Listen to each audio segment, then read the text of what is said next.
স্বরাষ্ট্রমন্ত্রীকে বলছি আপনারা আপনাদের দায়িত্ব ছেড়ে দেন, এমনটাই বলতেছেন এক মহিলা। তো তিনি কেন এই কথা বললেন চলুন শুনি।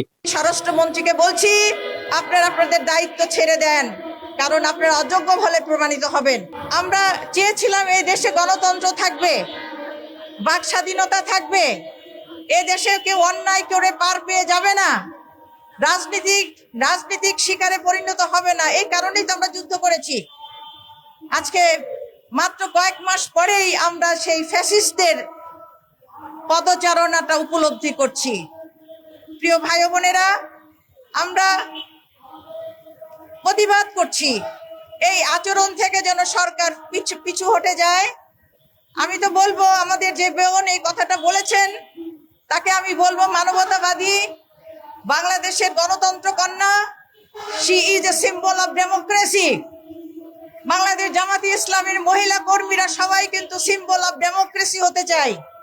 আমরা যেখানে অন্যায় দেখব সে অন্যায় প্রতিবাদ করব, আমরা যেখানে অপরাধ দেখব, অবিচার দেখব, তার প্রতিবাদে প্রতিরোধে কিন্তু আমরা বোনেরা বসে নাই, নারীরা বসে নাই, আমরা প্রতিবাদ করবো ইনশাআল্লাহ।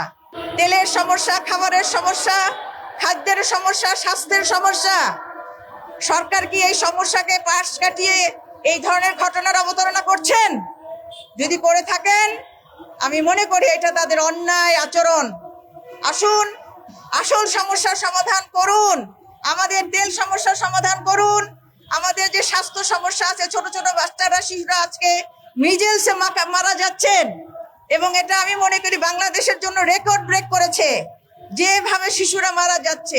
আপনারা সেই দিকে দৃষ্টি দেন। আজকে ভোটের ব্যাপারে, জুলাই সনদের ব্যাপারে যে আলোচনা হচ্ছে সেটার বিরুদ্ধে, সেটার পক্ষে, সেটার জন্য গুরুত্ব দেন। সেটা না দিয়ে আপনারা একটা প্রতিহিংসা করে একজন বোনকে অন্যায়ভাবে গ্রেফতার করে দেখিয়ে দিচ্ছেন যে আপনারা অন্যায়ের প্রতিরোধ করছেন।